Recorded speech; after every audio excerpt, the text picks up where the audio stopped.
Hello guys, here the question is a light wave of frequency 5 into 10 to the power 14 hertz enters a medium of refractive index 1.5.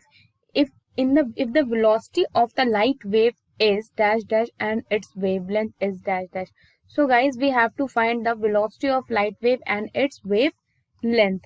So as we know that speed in any medium is equals to V is equals to C upon n, where C is the speed of light and n is the refractive index of any medium. So here we have speed of light is equals to 3 into 10 to the power 8 upon n is the refractive index given as 1.5. So it gives 2 into 10 to the power 8 meter per second. Now the second one, we have to find the value of wavelength. So as we know the formula, that is V is equals to lambda, F lambda, where F is the frequency and lambda is the wavelength. So we have to write lambda is equals to V upon F. So put the value of V, that is 2 into 10 to the power 8, and frequency F is, that is 5 into 10 to the power 14, and this is equals to 4 into 10 to the power minus 5 meter. So this is the velocity, this is answer, this is velocity, and sorry, this is wavelength actually in meter, and this is our velocity. So this is our final answer, this is wavelength. Thank you. इस question में हमें दे रखा है कि हमारा जो light guidance होता है ऑप्टिकल फाइबर में, उसे हम ऐसे देख सकते हैं कि कोई स्ट्रक्चर है सॉलिड ग्लास सिलेंडर का, ठीक है, और जिसका कि रिफ्रैक्टिव इंडेक्स हमारा n1 है और वो n2 रिफ्रैक्टिव इंडेक्स के मीडियम से सराउंडेड है। गिवन कि हमारा जो n2 है वो n1 से कम है, ठीक है, और हमारा जो एंगल ऑफ इंसिडेंस है I, वो एक पार्टिकुलर वैल्यू Im से लेस देन है, यानी कि Im जो है वो उससे कन्फाइंड है हमारा इंसिडेंट एंगल, ठीक है, और हमारा confined in the medium of refractive index n1, यानी कि n1 जो हमारा मीडियम है उसमें हमारा Im से कम है हमारा इंसिडेंट एंगल, ठीक है। तो हमारा जो न्यूमेरिकल अपर्चर है Na, उसे डिफाइन करा है हमारा साइन Im। तो इन चीज़ों को कंसिडर करते हुए हमें नीचे के क्वेश्चंस का रिप्लाई आंसर करना है। तो देखिए फर्स्ट क्वेश्चन बोल रहा है कि for to structures namely S1, जिसका कि रिफ्रैक्टिव इंडेक्स √45/4 है और उसके बाहर का जो मीडियम है उसका रिफ्रैक्टिव इंडेक्स 3/2 है। दूसरा स्ट्रक्चर S2, जिसका कि रिफ्रैक्टिव इंडेक्स 8/5 है और उसके बाहर का मीडियम का रिफ्रैक्टिव इंडेक्स 7/5 है, और इसे हम वाटर में इमर्स कर रहे हैं और एयर का हमारा रिफ्रैक्टिव इंडेक्स 1 है। तो हमें देखना है कि इन सिचुएशंस के लिए हमारा इनमें से कौन कौन सा ऑप्शन करेक्ट है। तो देखिए हम इसे ड्रॉ करके देखते हैं। पहले तो हम इस फिगर में देख लेते, जैसे देखिए हमारा एंगल ऑफ इंसिडेंस ये I हो गया, और ये जो थीटा है टोटल इंटरनल रिफ्लेक्शन के लिए ये जो एंगल है ये हमारा C से कम होगा, ठीक है, और ये जो एंगल हमारा थीटा है ये टोटल इंटरनल रिफ्लेक्शन के लिए हमारा क्रिटिकल एंगल C से ज़्यादा होगा, ठीक है। तो लेट्स से कि ये हमारा पॉइंट P है और ये हमारा पॉइंट Q है, ठीक है, और ये मीडियम हमारा n2 दे रखा है, ये n1 दे रखा है, और लेट्स से कि ये जो हमारा मीडियम है वो ns है, ठीक है। तो देखिए अब हम P पॉइंट पे स्नेल्स लॉ अप्लाई कर देंगे, तो हमारा हो जाएगा एट P, जब हम स्नेल्स लॉ अप्लाई करेंगे तो ये हो जाएगा हमारा ns sine Im equals to, हमारा जो इंसिडेंट एंगल है वो Im से लेस दैन इक्वल्स टू है, तो ये हमारा Im पुट कर देंगे, तो ये हो गया हमारा n1 साइन, ये देखिए ये एंगल जो हमारा क्रिटिकल एंगल के बराबर है C, तो ये एंगल जो है ये हमारा हो जाएगा 90 डिग्री माइनस C, ठीक है, तो ये हो गया हमारा n1 sine 90 degree minus C। ns जो है, ns हमारा रिफ्रैक्टिव इंडेक्स है सराउंडिंग का, ठीक है। तो देखिए एंड साइन C हो जाएगा हमारा sine C equals to n2 upon n1, ठीक है। अब देखिए जब साइन सी हमारा n2 अपॉन n1 है तो इसे हम ऐसे डिनोट कर सकते हैं ट्रायंगल से, लाइक कि हमारा एक राइट एंगल ट्रायंगल है, ठीक है। इसका ये हमारा n2 है और ये हमारा साइड n1 हो गया, ठीक है। तो देखिए अब हमारा na डिफाइन कर रखा है, na equals to sine I M, तो ये हो जाएगा हमारा n1 upon ns cos c, ठीक है, क्योंकि इसे हम लिख सकते हैं n1 cos c, तो यहाँ से हमारा आ जाएगा sine I M equals to n1 upon ns cos c, तो ये हो जाएगा हमारा n1 अपॉन ns, और देखिए cos c को हम यहाँ से लिख सकते हैं, ये एंगल हमारा c है, साइन c हमारा n2 अपॉन n1 था, तो cos c हमारा हो जाएगा root under 1 minus n2 square upon n1 square, ठीक है। अब देखिए यदि हमारा S1 एयर में है तो क्या हो जाएगा, फॉर S1 इन एयर हमारा हो जाएगा Na इक्वल्स टू, एयर के लिए हमारा S1 यदि एयर में है तो हम N1 का वैल्यू एयर के अकॉर्डिंग पुट कर देंगे, N1 N2 का वैल्यू अकॉर्डिंग, तो हमारा हो जाएगा 45 अपॉन 16 माइनस 9 अपॉन 4, ठीक है।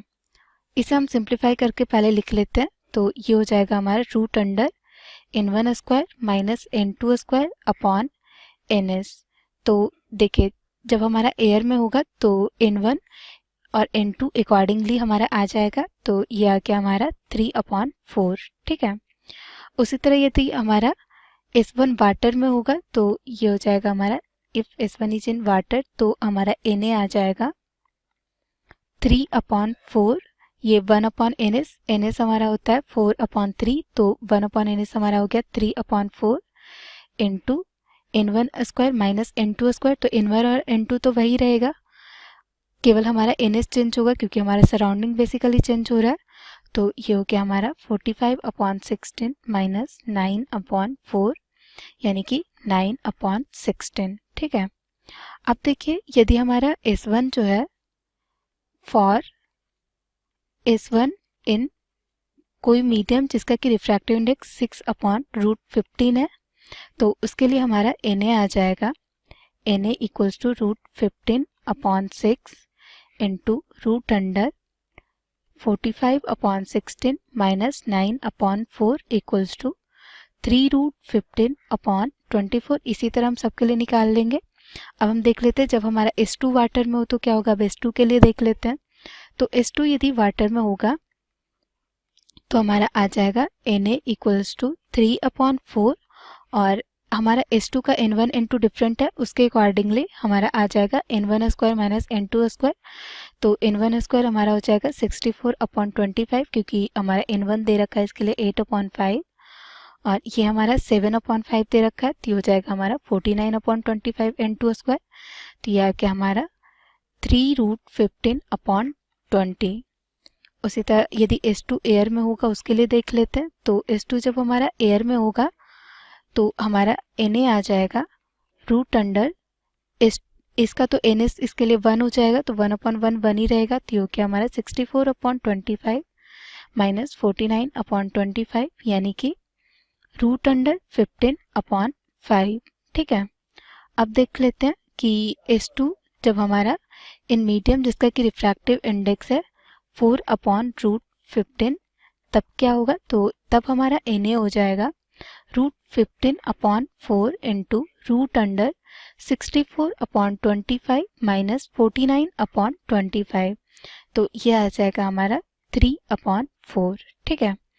और जब हमारा S2 किसी मीडियम में होगा जिसका कि रिफ्रैक्टिव इंडेक्स है हमारा 16 अपॉन 3 रूट 15, तो इस केस में हमारा Na आ जाएगा, हमारा Na हो जाएगा root 3 root 15 upon 16 into 64 upon 25 minus 49 upon 25 equals to 9 upon 16।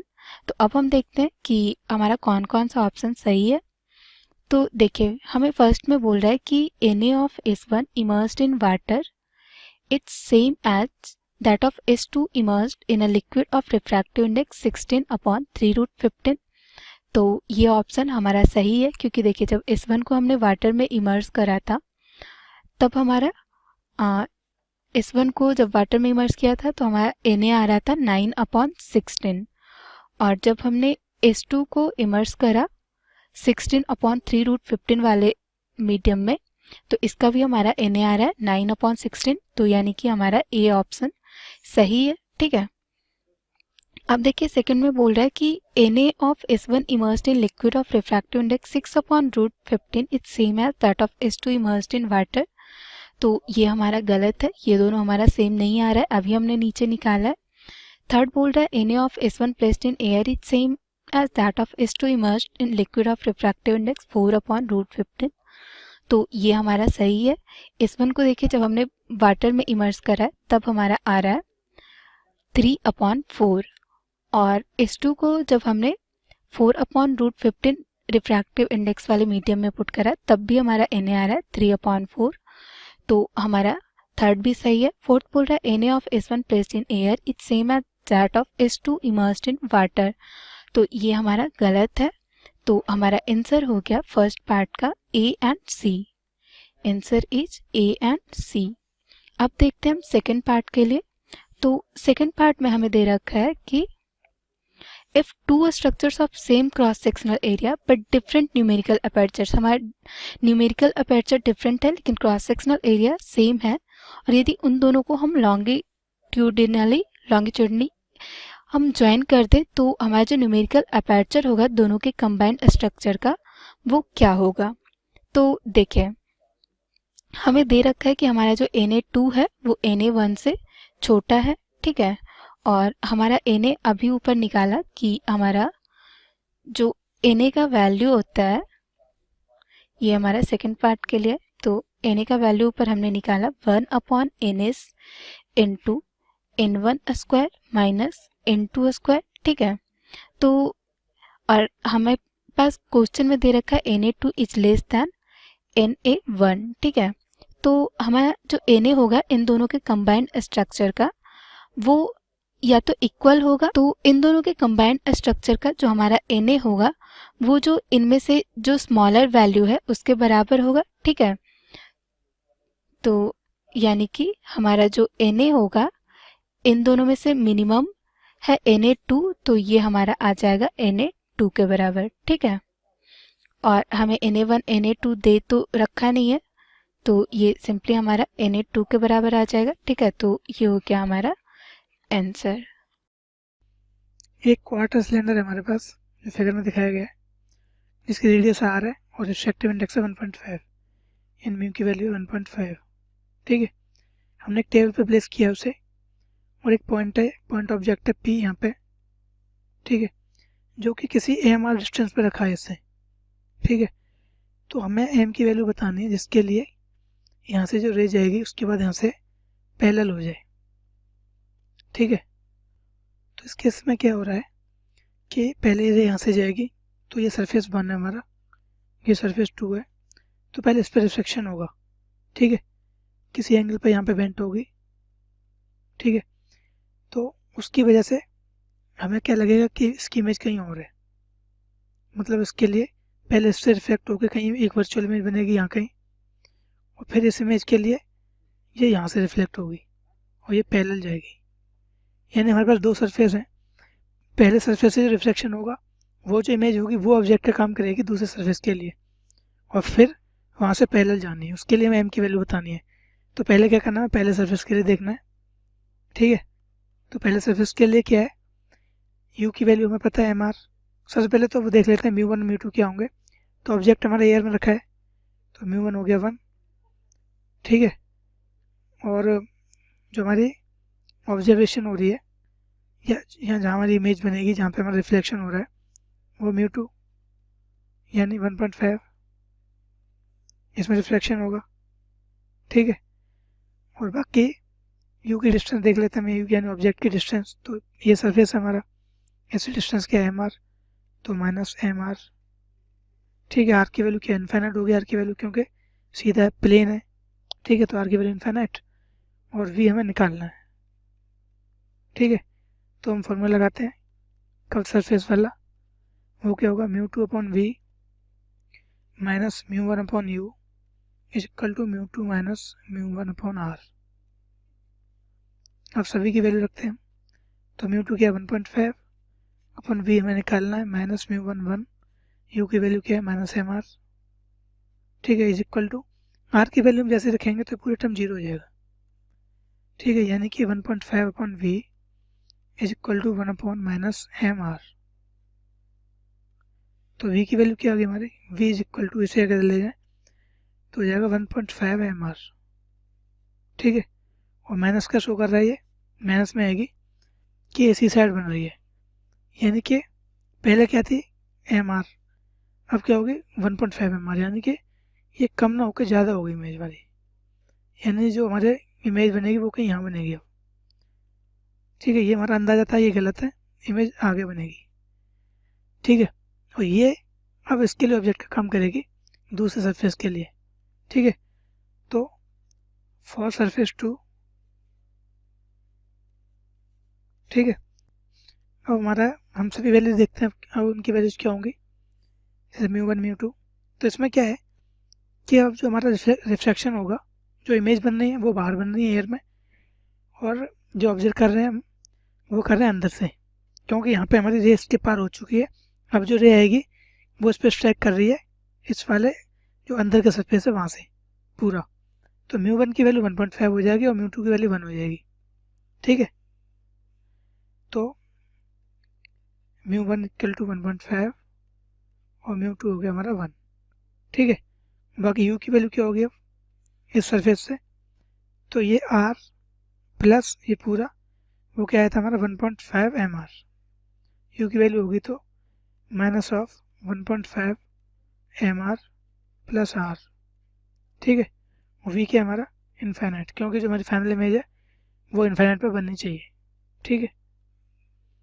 तो ये सब चीज़ आ गई हमारी, हमें क्या निकालना है इसमें, m की वैल्यू निकालनी है, r देख लेते हैं हम, r की वैल्यू क्या होगी, ये हमारा जो कर्वेचर है वो लेफ्ट हैंड साइड है, यानी ये जो है वो लेफ्ट हैंड साइड तो ये होगा माइनस r, ठीक है, r की वैल्यू क्या है माइनस r। हम अपना वही फॉर्मूला लगाते हैं जो हमने पहले लगाया था, μ2 upon v minus μ1 upon u is equal to μ2 minus μ1 upon r। अब इसमें सब वैल्यूज रख देते हैं हम, μ2 हमारा 1 है तो 1 by infinite minus 1.5 upon u क्या है माइनस 1.5 mr प्लस r, ठीक है, इज इक्वल टू μ2 यानी 1 माइनस 1.5 अपॉन माइनस r, ठीक है, ये 0 हो गया, ये प्लस 1.5 अपॉन 1.5 m प्लस 1 और r, ठीक है, इज इक्वल टू ये हो जाएगा हमारा माइनस, ऊपर माइनस में आएगा तो कैंसिल हो जाएगा 0.5 अपॉन r, ठीक है, r से r कैंसिल, तो ये 1.5 upon 1.5 m plus 1 into r is equal to 1/2, ठीक है, अगर हम क्रॉस मल्टीप्लिकेशन करें, सॉरी r से r कैंसिल है तो ये r यहाँ नहीं आएगा, केवल ये टर्म आएगी, ठीक है, अगर हम क्रॉस मल्टीप्लिकेशन करें तो 3 is equal to 1.5 m plus 1, यानी कि 1.5 m इज इक्वल टू 2 और m इज इक्वल टू 4/3, क्योंकि 2 का 4 हो जाएगा, ये 1.5 से 3, तो m की हमारी फाइनल वैल्यू है 4/3, ठीक है, तो हमारा फाइनल आंसर है। Student, the question is, let the xz plane be the boundary between two transparent media. Medium 1 in z is greater than equal to 0, has a refractive index of square root 2, and media 2 with z is smaller than 0 has the refractive index of square root 3. A ray of light in medium 1 is given by this, and a is equal to 6 root 3 I cap plus 8 root 3 j cap minus 10 k cap is incident on the plane of separation. The angle of refraction in medium 2 is. Students, we can draw the plane as in this question given that at z is greater than equal to 0, that is medium 1. So this is medium 1, we can mention that this is medium 1 and this is medium 2. At suppose this is axis z axis, and at this axis we can draw the normal. This will be the normal, and at the plane z is equal to 0, and when z is greater than and equal to 0, the medium is 1, and when z is smaller than 0, then medium is 2. Then ray is coming from medium 1, that is like this, ray is coming, and after refraction it will go like this in second medium. So this angle is, this is angle of incidence I, and this one is angle of refraction, that is R. Here A is given that vector A is equal to 6 root 3 I cap plus 8 root 3 j cap minus 10 k cap. And if we talk about the vector B, then vector B is in the z axis. At this part, this is the z axis. So as we can see that in z axis the unit vector is k cap. So for this we can consider that is B, which will be equal to minus 10 k cap. As we know that the dot product of two vectors is equal to the magnitude of vector and angle between them, that is theta.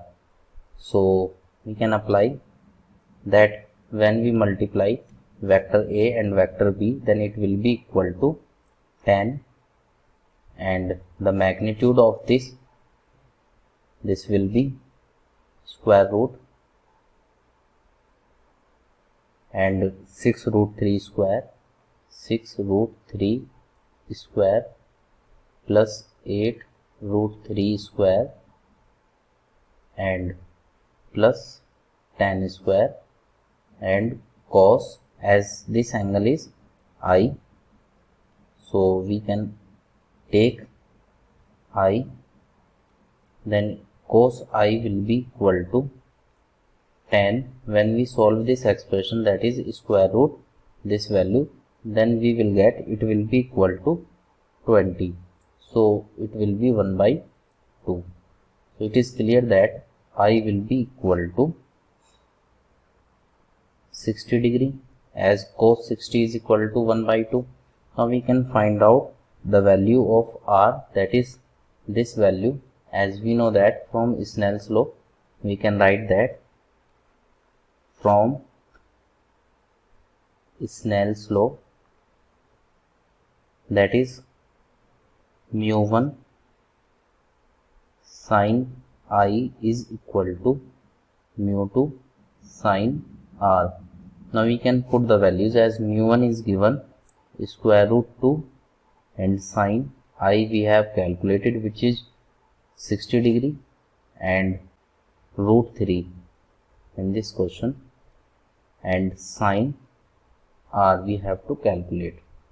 Now we can put the value of sin 60, then sin 60 will equal to root 3 by 2, and it will be root 3 sin R. So we can simplify this, that root 3 will cancel to root 3, and sin R will be equal to root 2 by 2. We can multiply root 2 by 2 in numerator and denominator, so it will be 2 by 2 root 2. So it will be 1 by root 2. So we can write that sin R will be equal to sin 1 by root 2 is the value of 45, then R will be equal to 45 degrees. So this is the answer. Thank you students. Hello everyone, आज हम लोग इस question को solve करेंगे. इसमें given है light is incident at an angle alpha on one planar end of a transparent cylindrical rod of refractive index mu. इसका refractive index कितना है? म्यू गिवन है यहाँ पर, और ये ट्रांसपेरेंट रॉड है, सिलिंड्रिकल रॉड है, ठीक है. तो जो इंसिडेंट प्लेन है वो कौन सा? इसका क्रॉस सेक्शन एरिया, ठीक है. वहां से लाइट इसमें एंटर कर रही है. Determine the least value of mu. Mu की हमें सबसे कम वैल्यू बतानी है जिससे क्या हो, so the light entering the rod does not emerge from the curve surface of the rod irrespective of the value of alpha. मतलब यहाँ से इसके कर्व सरफेस से, सिलेंडर के कर्व सरफेस से कोई भी लाइट इमर्ज ना करे अल्फा की वैल्यू से इंडिपेंडेंट रहे। ठीक है, तो सबसे पहले हम लोग क्या करेंगे, सबसे पहले देखिए यहाँ से अगर लाइट इमर्ज नहीं करेगी तो क्या होगा, TIR होगा इस वाले पॉइंट पर। तो पॉइंट बोल देते हैं उसको P, at point P TIR occurs. ठीक है, अब P पॉइंट से TIR होगा तो इसका मतलब क्या है कि जो एंगल ऑफ रिफ्रैक्शन है, यहाँ से जो एंगल ऑफ रिफ्रैक्शन है उससे हम लोग इस वाले राइट एंगल ट्रायंगल को यूज करके ये वाला एंगल ऑफ इंसिडेंस निकाल सकते हैं। इसको बोल देते हैं लेट से I। तो I की वैल्यू कितनी हो जाएगी इस राइट एंगल ट्रायंगल से, 90 डिग्री माइनस R। ठीक है, उसके बाद इसी पॉइंट P से हमें TIR करवाना है। TIR करवाना है तो यहाँ पे क्या करेंगे, एट पॉइंट P हम लोग क्या लगा सकते हैं, स्नेल्स लॉ। तो स्नेल्स लॉ लगा रहे हैं एट पॉइंट P। जैसे क्या यूज कर सकते हैं, mu times sign I equals, ये वाला एंगल I है, इक्वल्स म्यू, ये वाला इसका कितना म्यू है, जहाँ पे रे जा रही है वो एयर है, तो 1 हो गया, टाइम्स। अब क्योंकि हमें जस्ट इसका TIR करवाना है तो I की वैल्यू कितनी हो जाएगी, IC के equal critical angle of incidence. तो यहाँ पे 90 डिग्री हो जाएगा, जस्ट ग्रेस कर जाएगा, मतलब TIR की सबसे लिमिटिंग कंडीशन। ठीक है, तो यहाँ से IC की वैल्यू आ गई कितनी, 1 अपॉन म्यू और साइन इनवर्स के साथ, साइन इनवर्स 1 अपॉन म्यू।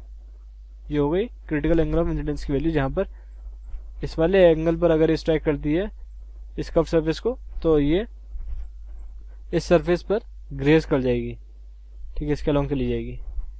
तो ये हो गया हमारे पास IC की वैल्यू।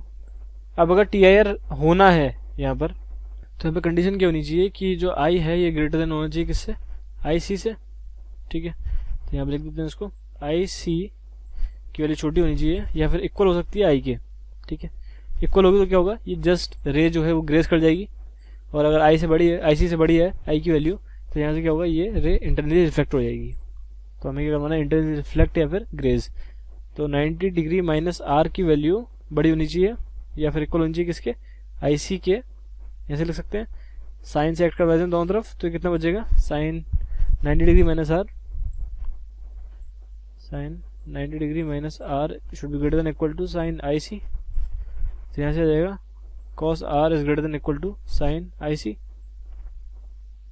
ठीक है, तो एक इक्वेशन हमारे पास यहाँ से आ जाएगी, वो इक्वेशन है cos R is greater than equal to sine IC। तो लिमिटिंग केस क्या है, लिमिटिंग केस है कि जब cos R की वैल्यू हो जाए किसके इक्वल, साइन IC के इक्वल। और IC की वैल्यू किसके इक्वल थी, यहाँ से आएगी, IC की वैल्यू किसके इक्वल आ जाएगी, 1 अपॉन म्यू और साइन इनवर्स के साथ, जो कि यहाँ पे लिखा है। ठीक है, तो यहाँ से हटा देते हैं इसको क्योंकि यहाँ पे लिख रखा है पहले से। तो इसको सब्स्टिट्यूट कर देते हैं यहाँ पर। तो फॉर लिमिटिंग केस, क्योंकि हमें लिमिटिंग केस की बात करनी है जब म्यू की वैल्यू सबसे कम हो जाएगी, लीस्ट वैल्यू, जिसके लिए अल्फा पर डिपेंड नहीं करेगा और TIR होकर रहेगा हमेशा। यहाँ पे cos R equal sine IC की वैल्यू यहाँ से कितनी आ जाएगी, 1 अपॉन म्यू, 1 अपॉन म्यू। ये हो गई हमारे पास एक इक्वेशन नंबर 1। उसके बाद क्योंकि 90 माइनस R की वैल्यू हमेशा ग्रेटर देन या फिर इक्वल टू चाहिए किसके, IC के, तो यहाँ से लिमिटिंग केस क्या है, लिमिटिंग केस है कि 90 माइनस R की लीस्ट वैल्यू IC के इक्वल हो जाए। तो as R increases 90 degree minus R equals I decreases, मतलब I की वैल्यू डिक्रीज करती है, I की वैल्यू डिक्रीज करेगी और डिक्रीज करते करते लीस्ट वैल्यू कब हो जाएगी, जब R की वैल्यू मैक्सिमम हो जाएगी। R equals R maximum when alpha equals alpha maximum. ठीक है, क्यों, क्योंकि जब हम इस वाले फेस पे, इस वाले पॉइंट पर देखते हैं, इसको बोलते हैं पॉइंट O, तो पॉइंट O पर अगर मैं देखता हूँ स्नेल्स लॉ लगाकर, स्नेल्स लॉ एट O, तो यहाँ से कितना हो जाएगा, म्यू जहाँ से आ रही है रे उसका रिफ्रैक्टिव इंडेक्स कितना है 1, और जहाँ पर जा रही है उसका रिफ्रैक्टिव इंडेक्स कितना है म्यू। तो यहाँ से कितनी वैल्यू हो जाएगी, 1 टाइम्स किस एंगल पर आ रही है, एंगल ऑफ इंसिडेंस क्या है, alpha, equals mu times sign R। तो हम देख सकते हैं यहाँ से कि जैसे जैसे अल्फा की वैल्यू बढ़ रही है वैसे वैसे साइन R की वैल्यू बढ़ती जाएगी, और R की वैल्यू, साइन R की वैल्यू बढ़ती जाएगी, तो इसका मतलब क्या है, R increases as alpha increases. बिल्कुल सही है। अब यहाँ से अल्फा की वैल्यू मैक्सिमम कब हो जाएगी, जब R की वैल्यू R मैक्सिमम हो जाएगी। तो alpha is equal to alpha maximum कब हो जाएगा, जब अल्फा की वैल्यू कितनी हो जाएगी, π/2 के इक्वल, मतलब 90 डिग्री के इक्वल, क्योंकि ये मैक्सिमम नॉर्मल से कितना एंगल बना सकती है 90 डिग्री, जब ये ऐसे रे आ रही हो तब एंगल 90 डिग्री हो जाएगा यहाँ पर। और अगर एंगल 90 डिग्री हो गया तो हम लोग क्या लिख सकते हैं यहाँ से कि साइन 90 डिग्री, अल्फा की जगह पे क्या लिख सकते हैं 90 degree equals mu sine R, जो एंगल होगा R equal to R maximum हो जाएगा। ठीक है, तो म्यू की वैल्यू यहाँ से कितनी आएगी, म्यू की वैल्यू आएगी 1 साइन आर। ठीक है, अब हम क्या कर सकते हैं यहाँ से, म्यू इक्वल्स 1 साइन आर आ गया और cos R equal to 1 mu था ही हमारे पास पहले लिमिटिंग केस के लिए। तो यहाँ से दो कंडीशन आ गई हमारे पास, तो यहाँ से अगर मैं लिखना चाहूँ तो साइन आर इक्वल्स 1 म्यू लिख सकते हैं। ठीक है, उसी फॉर्म में जैसे कि इक्वेशन नंबर 1 में लिखा है। ये हो गई हमारे पास इक्वेशन नंबर 2। तो from equation 1 and 2, from equation 1 and 2 क्या लिख सकता हूँ मैं यहाँ से, sine R equals cos R. Sine R और कॉस आर जब इक्वल हो जाएंगे तो कौन सी वैल्यू होगी, आर इक्वल्स π/4 या फिर 45 डिग्री रेडियन। ठीक है, आर इक्वल्स π/4 होना चाहिए, I equal to sorry R equal to π/4 होना चाहिए। इसका मतलब क्या है कि आर की वैल्यू आर मैक्सिमम हो सकती है π/4, तो ये आर मैक्सिमम है और मैक्सिमम है तो क्या है 90 degree minus R equals I, ये होगा मिनिमम जब आर होगा मैक्सिमम। तो आई मिनिमम कितना हो गया यहाँ पर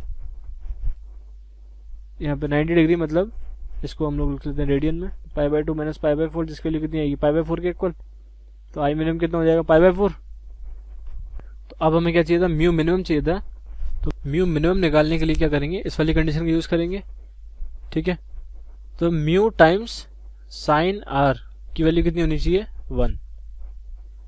ठीक है, इस वाली कंडीशन को यूज हम लोग इसीलिए कर रहे हैं क्योंकि यहाँ पर देखिए अल्फा की जो वैल्यू थी, अल्फा की वैल्यू से हमें इंडिपेंडेंट निकालना है इसको, तो हम अल्फा की वैल्यू मैक्सिमम लेके चल रहे हैं जिसके लिए ये जस्ट यहाँ से टीआईआर कर देगा। तो अल्फा की वैल्यू मैक्सिमम ली थी हमने, तब यहाँ पे alpha equal to alpha max π/2 लिया था, तब यहाँ से आर मैक्सिमम कितना आया था π/4। तो बस ये वाली वैल्यू यहाँ सब्स्टिट्यूट कर देते हैं। तो जब आर की वैल्यू मैक्सिमम हो जाएगी तो साइन आर मैक्सिमम हो जाएगा, तो म्यू मिनिमम आ जाएगा हमारे पास।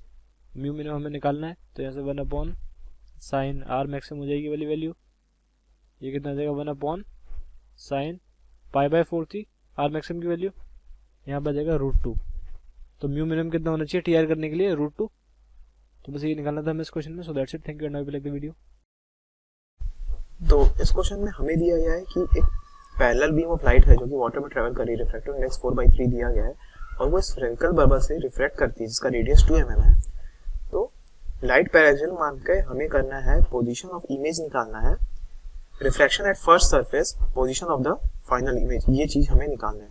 ठीक, तो पहले तो हम वो एयर बबल बना लेंगे। ठीक है, और इसका रेडियस हमें दिया गया है कितना 2 mm। ठीक है,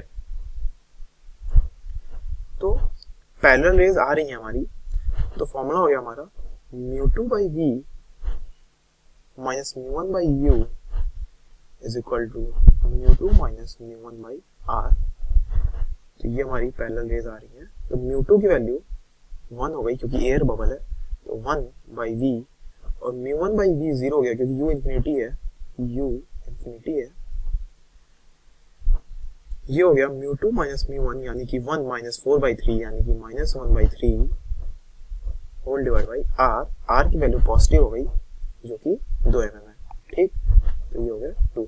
तो यहां से हमारी जो v की वैल्यू आती है वो हो गई -6 mm। ठीक, अब इस सरफेस पे रिफ्रैक्शन के लिए ये हो गया पहले सरफेस के रिफ्रैक्शन के लिए v इक्वल टू -6। अब इसके लिए ये रेडियस जो है वो हमारी 2 mm थी और ये भी हमारा 2 mm हो गया, और जो इमेज है वो यहाँ पे बना है हमारा पीछे कितना 6 mm पे।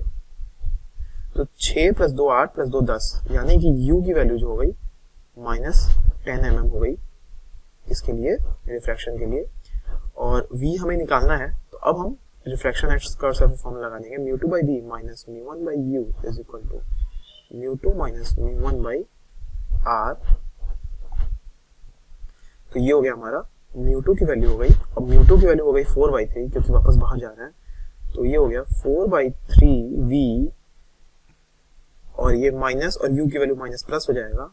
μ1 की वैल्यू हो गई 1 बाई u की वैल्यू हो गई 10 क्योंकि माइनस माइनस प्लस हो गया, इज इक्वल टू μ2 माइनस μ1 यानी कि 1/3 डिवाइड बाई r की वैल्यू अब नेगेटिव होगी कितनी, -2। ठीक, तो यहां से हमारा 4/3v आ गया -1/6 माइनस 1/10। तो एलसीएम लेंगे, ये हो गया 30 -5 -3, तो 3v/4 हो गया -30/8, ये काटा इसको 2, ये काटा इसको -10, तो v की वैल्यू आ गई -5 mm, यानी कि दूसरे सरफेस से -5 mm पे बनेगा, यानी कि यहाँ पर ये। ठीक, तो v की वैल्यू हो गई -5 mm। और रे डायग्राम अगर बनाए तो वो कुछ इस तरह बनेगा हमारा, ये हो गया हमारा एयर बबल, ये रेज आई, ये ऐसे गई और ऐसे गई, ये हमारा